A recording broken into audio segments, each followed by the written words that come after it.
Which 1 to 10 to get? Because apparently 1 to 6 isn't enough, 1 to 8 isn't enough. Now we need 1 to 10. That's right. 1 to 10s is what we're talking about. And I'm fortunate that I have 3 of the, I would say, more common 1 to 10 LPVOs on hand to kind of just have a quick comparison. This isn't really meant to be a review of one versus the other, or specifically about one, but we're going to kind of compare them between them, because a lot of people ask when I've made content about one in particular, or I bring one to the range, they wonder how it compares. So I've gotten a lot of comments, especially in recent video stuff, about how they compare. So that's what we're going to do. I'm not going to read all of the specs. So I'm not a spec reader. If you want full specs, you can check out the manufacturers and stuff, but I will put a comparison for certain specs that are relevant as we get further in the video. And depending on what you're looking for, you can check the chapter markers in the bottom of the video, because I will kind of go over what different things we're going to be talking about. So if there's a certain part you want, go ahead and skip to that particular chapter, and then we'll kind of go from there. What you can expect in this video is an overview of all of the scopes and some highlights and general comparison. Ultimately, if you are looking to buy a 1 to 10, this video will hopefully help you decide, and we'll go over some of the features and benefits of each of these scopes.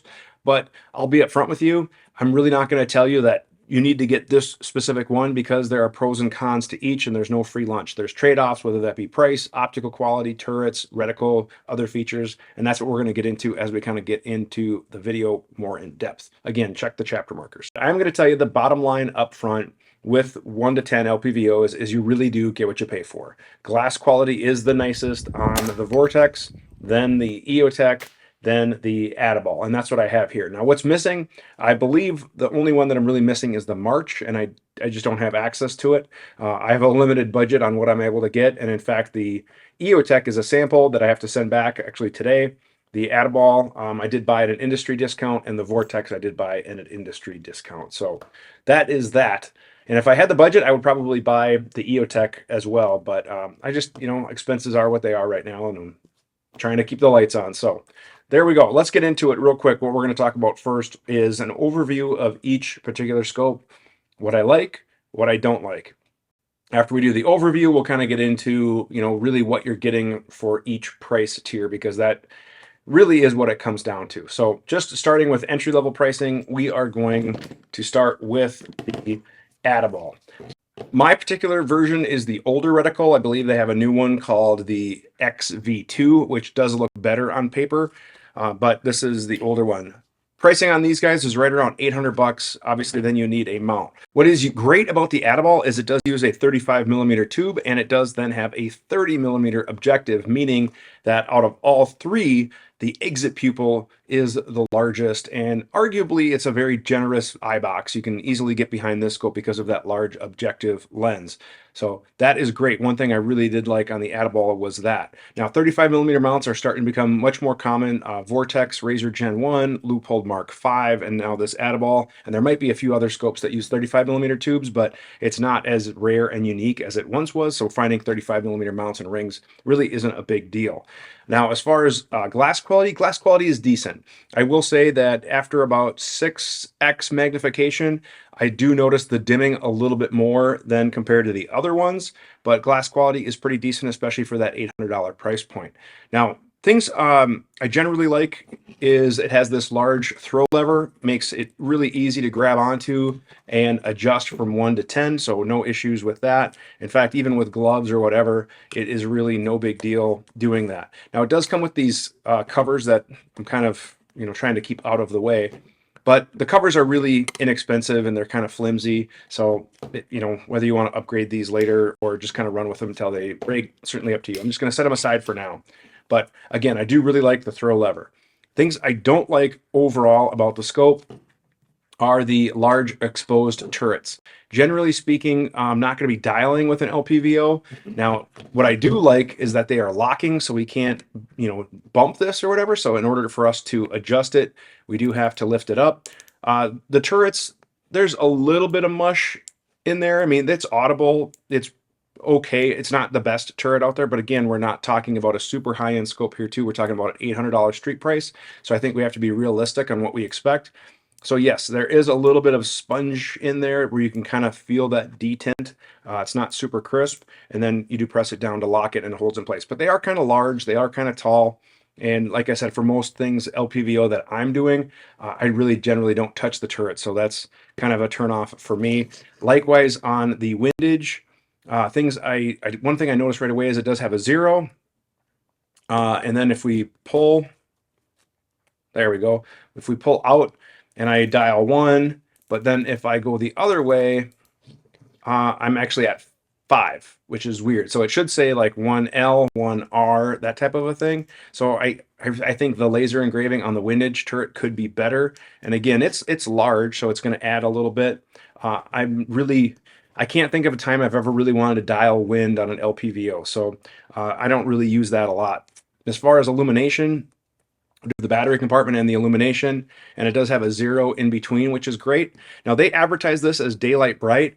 My particular sample I would say is daylight visible, but I wouldn't classify it as daylight bright. So my gold standard for daylight bright is like an Aimpoint red dot, or in LPVOs the Trijicon AccuPoint, the old 1-to-4 that I love with the bright green triangle because it has that fiber optic emitter. That is like daylight bright, but it's using the sun. So I would say daylight visible, but I personally think it could be brighter. Battery compartment does require a coin or a tool. You can't use a new battery to change it, so meh points on that. It does have a little bit of knurling.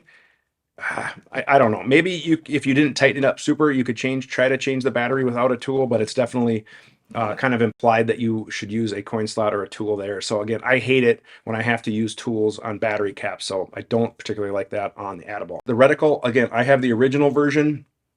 I will say that when I would get to the comparison, none of the reticles on them is what I would have picked. I mean, none of them are perfect, but this one has kind of a diamond that it works decent on 1X because you can see it, but then when you zoom into 10, it kind of takes up some room. So again, looking at their new reticle version, it has more of a halo with a crosshair, and then it has some wind.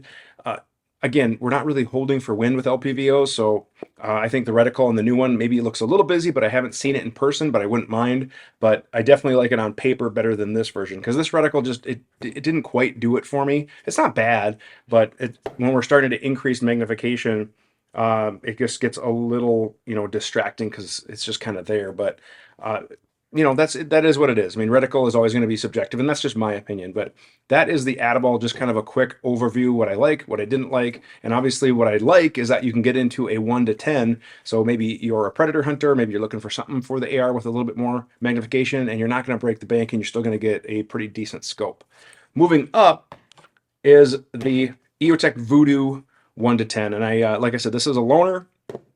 Street price on these guys is right around $1,700 depending on the reticle. They do have MRAD versions and MOA versions, and like the Atibal, which I should have mentioned, it does match the turret, so the reticle does match the turrets. But let's just kind of go overview what I like and dislike about the Vudu. Overall, just a really good quality scope. Good quality Japanese glass. They're calling it XC grade glass. 34 millimeter tube, which means that the mounts that I have a lot more 34 millimeter mounts, so it's easier for me to do that. 28 millimeter objective, so decent as far as exit pupil, and a pretty generous eye box. Even when I got behind it at 10x shooting it, this one was relatively easy to get behind the gun. So sleek overall, nice package. Things that I really did like, we'll start back here, is to increase the magnification. You do have this little knob, but you can remove that if you like. Otherwise, you can grab this whole nicely large serrated eyepiece and it increases the magnification. So even with gloves or anything like that, you can just simply grab on and twist. Super easy to increase the magnification. So I really, really liked that with the EOTECH. In fact, one of my favorite features was increasing the magnification. Very nice and smooth. Feels like a high-end stereo knob. So really, really nicely done. As far as turrets go, low profile elevation turret. And again, it is locking, so I can't bump it or anything like that. But then when I do want to adjust, I lift up. It's a good click. And crisper turrets. Definitely nice clicks. They're audible. They do feel a little bit crisper. There's not as much mush compared to the Atibal. So these definitely feel really nice. And it was super easy to reset 0 with just a coin or tool. You can spin the knobs to do that. Windage is capped because, again, I don't know anybody who's really dialing windage on an LPVO, but you can quickly, easily zero and then reset your zero, spinning the knobs. So that was great to have a capped knob. Now, if you wanted to, you could leave the cap off and certainly use it that way. Illumination is here, the battery compartment, and then we basically had an on and then a minus and plus button to increase the brightness. Again, I would not call this daylight bright. It was daylight visible, but like every LPVO out there, I want it to be brighter, even if that means at the expense of battery life. If you can make me a nuclear bright setting, even if it only lasted 8 hours, I don't care. I'll buy more batteries. One of my other favorite features on the EOTECH is the battery compartment. No coin slot, no tools needed. All I do is I open it up and I can change my battery. So again, great points there. One of my favorite features out of all of the three here is the toolless battery change compartment for the EOTECH. So big points to EOTECH for that, because if I'm on the field, all I have is a battery. I can take it off, put a new one in, whereas on the other two, I need a coin or a tool. Reticle on this one is pretty good. It uses their speed ring. My particular one was called the SR5. So it had a halo and then some marks behind it. Now, I will say at 1X, the speed ring was huge. I mean, it is absolutely big. Bigger than their, I think their EOTECH reticle, like the normal halo that we're used to in their red dots, is like 65 MOA. And to me, it seems way bigger than that. Now, I might be wrong. I'll double check, but the speed ring is huge. But at 1X, it is super easy to find and pick up, and it's relatively good as far as the bold and everything like that. And then obviously as you zoom in, the center part of the reticle increases. Eventually that speed ring disappears at about, at rifle distance, the speed ring will disappear at about 6.5x. And then we're starting to just use the center reticle. And again, we have a dot and a donut type reticle with a bunch of drops. Now, I liked, personally, the best was the SR4, but they didn't make that in an MRAD. That doesn't have the windage tree. I like just kind of those simple drops, because realistically, we're probably using this on maybe a designated marksman type rifle, SPR type rifle, maybe a 308. So yeah, a little bit of wind, but I don't think we need it to be super complicated. But I did like the reticle, but again, no reticle is perfect, okay? But those are kind of some of the things I liked. As far as dislikes with the EOTECH, for the price point, I really don't have a ton of dislikes. Now, does it start to dim a little bit at higher magnification? Yep, it does, but it wasn't as noticeable. So obviously, as we increase magnification, exit pupil, which means our placement needs to get a little bit more critical, and scopes will dim, but I would say I didn't notice it until more like 7x, and then again, it wasn't as noticeable like it was on the Atibal. So dimming, it is there, but it wasn't too bad. And overall, like I said, I really did like this scope. If I was looking for sub $2,000, this is probably what I would pick. No problem. Again, street price on these is around 1,700 bucks. Now, moving up to the most expensive scope is the Vortex Razor Gen III 1 to 10. Now, my particular one is the MRAD version.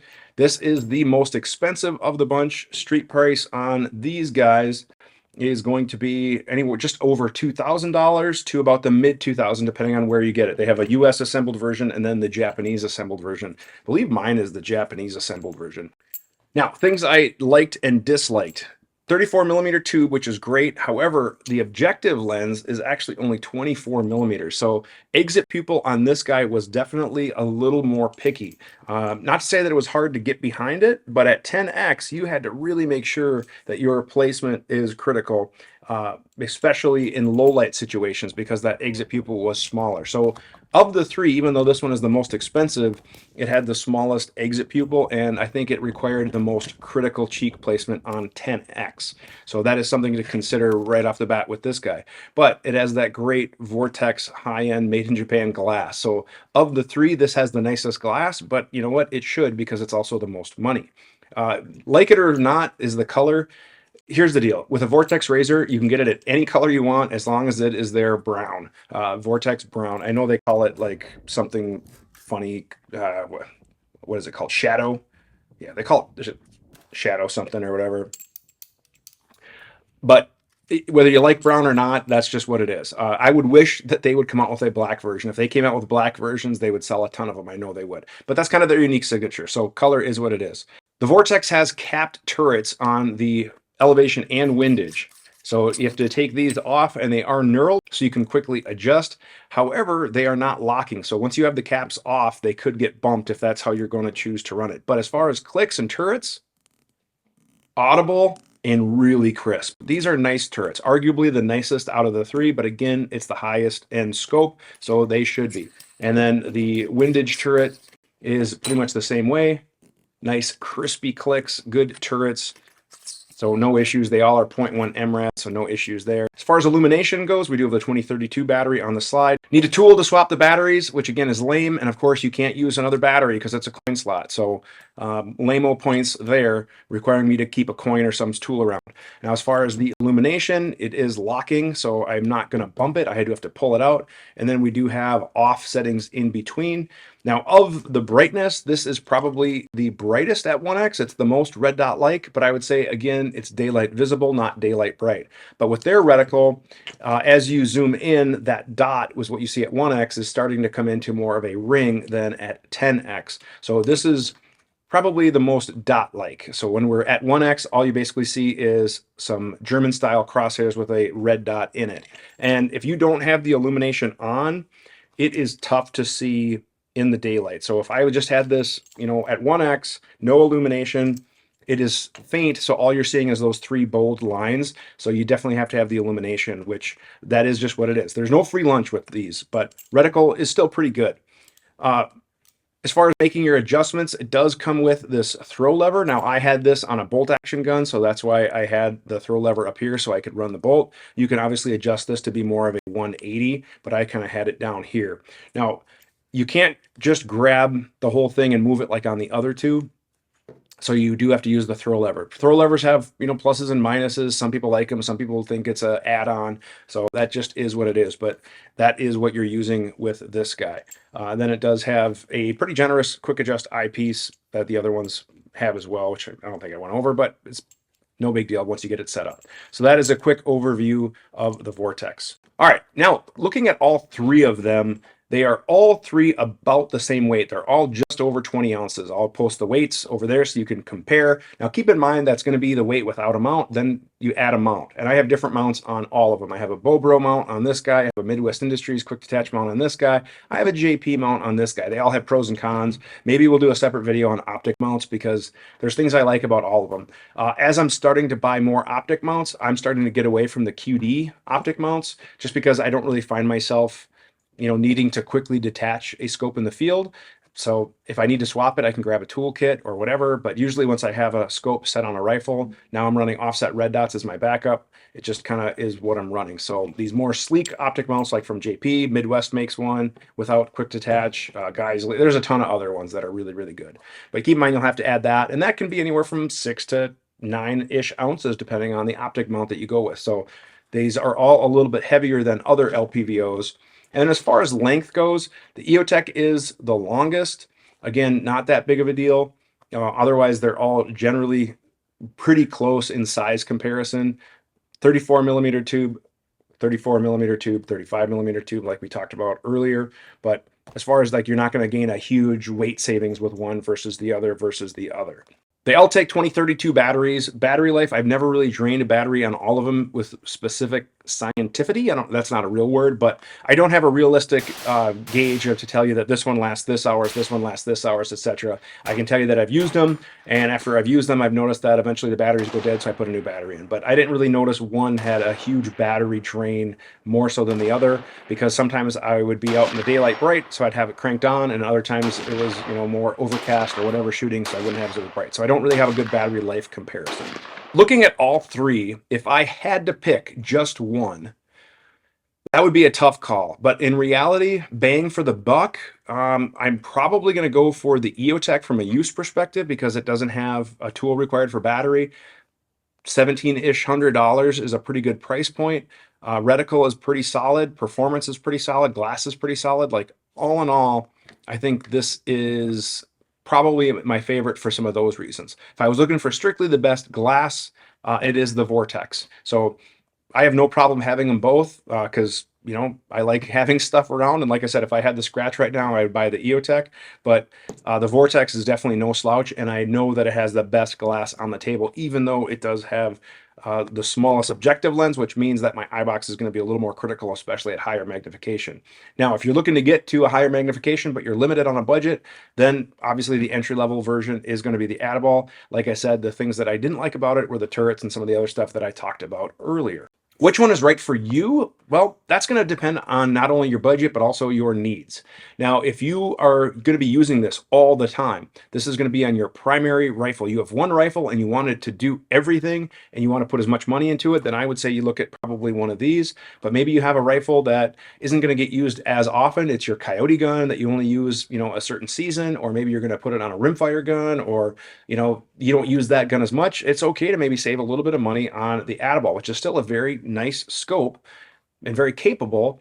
You're just going to put that other money that you're going to save into other things, whether that's a nicer trigger or better stock or furniture, whatever it might be. You can save some money and still get a pretty capable scope. They're all illuminated. They all have good magnification. And it's just depending on where you're starting to split those hairs as far as, do you need the glass quality or not? As far as tactical versus practical versus hunting, I really do think all of these serve all those roles very well. I know some guys who have 1 to 10s on their coyote and predator type guns. I know some guys in the law enforcement who use them on their marksman rifle, their perimeter rifle. I know a couple guys who are even running these on a patrol rifle, and they would work fine for that. And then if we go to 3-gun, I know some guys who like higher magnification for 3-gun, especially if they know they're going to a match where there's longer stages. And then I know some other guys who are just like, nah, it's just too much. I like a 1 to 6 better, whatever. So that's personal preference. But if you wanted to do competition, anyone would probably fill that role best. And again, in competition, that's sprints. We're not going to be dialing. We're not going to be doing whatever. You're going to be holding on your reticle because you're under the clock. So I think dialing is a moot point. So I don't think you're getting the advantage of having the exposed turrets with the Atibal if you're looking at it from a competition perspective.